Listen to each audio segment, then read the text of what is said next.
ఆంధ్ర రెడ్డి సంక్షేమ సంఘం ప్రధాన కార్యదర్శిగా ఎలక్షన్లు వస్తున్న తరుణంలో అన్ని పార్టీలకి కూడా ఓసీ కులస్తుల అందరి తరఫున కూడా మేము ఈ ప్రెస్ మీట్ పెట్టడం జరిగింది. ఇప్పటి ప్రభుత్వాలు ఎక్కడ చూసినా ఇతర కులాలకి గురించి మాట్లాడుతుందే తప్ప ఓసీ అనే వాళ్ళని పూర్తిగా పక్కన పెట్టేసినట్టే కనిపిస్తూ ఉంది.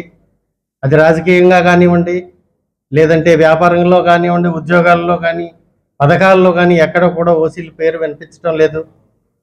అధిక మొత్తంలో ట్యాక్సులు చెల్లించే వాళ్ళలో మేము కూడా ఉన్నాం.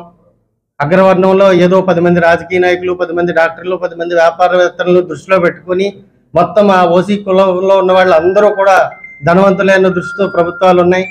మీరు దృష్టి సారించి ఒక్కసారి తరచి చూస్తే తెలుస్తుంది. అగ్రవర్ణ పెద్ద ఓసీల్లో కూడా అనేక మంది పేదలు తిండికి గుడ్డకి నోచుకోకుండా ఉన్నారు. పేరుకి ఓసీ పెట్టుకోవడానికి ఏమీ లేదు మా దగ్గర ఒక గోచి.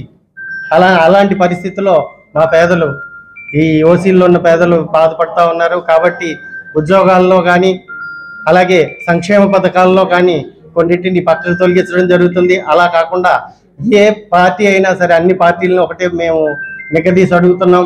ఏ పార్టీ అధికారంలోకి రావాలన్నా రేపు మేనిఫెస్టోలో ఓసీలో ఉన్న పేదలకు ఏం చేస్తామని మేనిఫెస్టోలో పెడితేనే మేము ఓటు వేయడం జరుగుతుంది. లేదంటే ప్రతి ఇంటికి వచ్చిన తర్వాత నిగదీసి అడుగుతాం. మా కోసం మేనిఫెస్టోలో ఏం పెట్టారని నిగదీసి అడగడం అయితే జరుగుతూ ఉంది, ఖచ్చితంగా జరుగుతుంది. అలాగే ఈడబ్ల్యూఎస్ 10% మనకి రిజర్వేషన్ కేటాయించడం జరిగింది. అలాగే విద్య, వైద్య, ఉద్యోగ ప్రతి విషయంలో కూడా ఈడబ్ల్యూఎస్ పరిపూర్ణంగా అమలు చేయాలని ప్రభుత్వాలని, అన్ని పార్టీలను కూడా డిమాండ్ చేస్తా ఉన్నాం. అలాగే అట్రాసిటీ చట్టం అగ్రవర్ణ పేదలకు కూడా వర్తించేలా ప్రభుత్వాలు చర్యలు తీసుకుంటూ ప్రతి విషయాన్ని కూడా మేనిఫెస్టోలో నొక్కి ఒక్కించాలని అందరినీ కూడా కోరుతా ఉన్నాం. మాకు అందాల్సినటువంటి ఫలాలు ఓసీలో ఉన్న పేదలకు అందకపోతే ఖబర్దార్ ఎలక్షన్లు అయితే మాత్రం మేము పూర్తిగా త్యజించడానికి కూడా సిద్ధంగా ఉన్నామని కోస్తాంధ్ర రెడ్డి సంక్షేమ సంఘం తరపు నుంచి చెప్తా ఉన్నాం. కోరిక మేరకు, మా అభ్యర్థుల మేరకు ఇక్కడికి వచ్చిన ప్రింట్ అండ్ ఎలక్ట్రానిక్ మీడియా సోదరులందరికీ హృదయపూర్వక నమస్కారాలు తెలియజేసుకుంటున్నాం. కంటెంట్లోకి వెళ్ళే ముందు చిన్న విషయం ఏంటంటే, మేము ఏ రాజకీయ పార్టీని కానీ, ఇతర కులస్తుని కానీ, ఎవరిని ఇందులో కించపరచడం కానీ, వాళ్ళకి ఏదైతే సంక్షేమ పథకాలు అందుతున్నాయో అవి దాని గురించి విమర్శ కానీ ఏమీ లేకుండా, మాకు కూడా మాలో రెడ్డిలో నిరుపేదలైన రెడ్డి సోదరులకి, ఓసీ కులస్తులకి అందరికీ కూడా ఈ ఫలాలు అందాలని చెప్పి దాని గురించి అయితే ఈ మీటింగ్ పెట్టుకోవడం జరిగింది. యాక్చువల్గా ఓసీలు అంటే వాళ్ళు ఏదో పెద్ద డబ్బులు ఉన్న వాళ్ళు అని చెప్పి అందరికీ అందరూ అనుకుంటున్నారు. బట్ యాక్చువల్గా అయితే 70 నుంచి 80% ఈవేళ రెక్కాడితే కానీ డొక్కాడిన పరిస్థితుల్లో చాలామంది అయితే ఉన్నారు. వీళ్ళకైతే, మా ఓసీలకైతే ఏ గవర్నమెంట్ నుంచి కూడా ఏ విధమైన సహాయ సహకారాలు కానీ సంక్షేమాలు కానీ మాకు అందట్లేదు.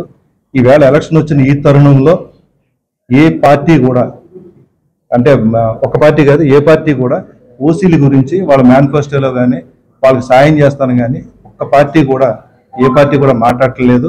దాని గురించి మేము గట్టిగా డిమాండ్ చేసేది ఏంటంటే, మేము వేళ పన్నులు కడుతున్నాం, మరి పన్నులు కట్టేటప్పుడు సంక్షేమాలు అందుకోవడానికి మా అర్హులు కావాలని చెప్పి ఈ ప్రభుత్వాన్ని మేము గట్టిగా డిమాండ్ చేస్తున్నాం.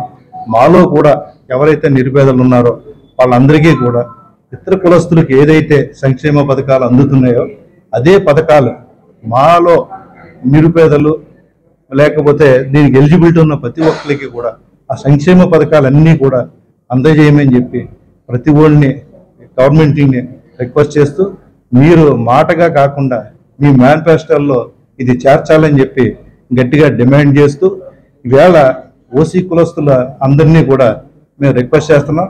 మీ ఇంటికి ఓటు అడగడానికి వచ్చిన ఏ పార్టీ నాయకుడినైనా సరే మీరు డిమాండ్ చేయండి, మా ఓసీలకు ఏం చేస్తారు, మా ఓసీలో నిరుపేదలకు మీరు ఏం చేస్తారని చెప్పి డిమాండ్ చేసి క్వశ్చనింగ్ మొదలైతే రేపు పొద్దున్న ఆ పార్టీలు దాని గురించి ఆలోచన మొదలవుతుంది. ప్రతి ఓసీలోనూ అందరిలోనూ మనం ఈసారి ప్రతి వ్యక్తుల్ని క్వశ్చన్ చేద్దాం.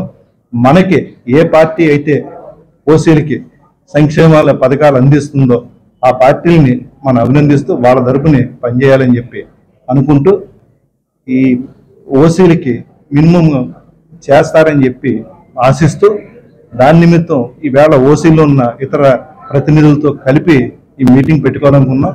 కానీ టైం తక్కువతో వాళ్ళని కలుపుకోలేకపోయాం. నెక్స్ట్ టైం ఈ ఓసీ ప్రతినిధులు అందరినీ కలుపుకొని దీన్ని పెద్ద ఎత్తున ప్రజల్లోకి తీసుకెళ్ళడానికి మేమైతే ప్రయత్నం చేస్తాం. ఓసీలకు మినిమం సంక్షేమ కార్యక్రమాలు అన్ని రకాల చేయూతలు గవర్నమెంట్ నుంచి సాధించడానికి మేమైతే గట్టిగా పోరాడడానికి అయితే సిద్ధంగా ఉన్నాం. మేము గట్టిగా పోరాడతామని చెప్పి తెలియజేస్తూ అందరి సహాయ సహకారాలు కావాలని కోరుకుంటూ ఏ ఇతర కులస్తులను కూడా వారికి పెట్టొద్దని వాళ్ళ సంక్షేమాలు తీసేయొద్దని మేము కోరుకుంటలేదు. మాకు కూడా వాళ్ళకి ఏమి ఇస్తున్నారు అది కూడా మాలో నిరుపేదలకి ఇమ్మని మాత్రమే మా డిమాండ్. ఏ పార్టీని మేము అడగట్లేదు, అన్ని పార్టీలని కలిపి అడుగుతున్నాం. సో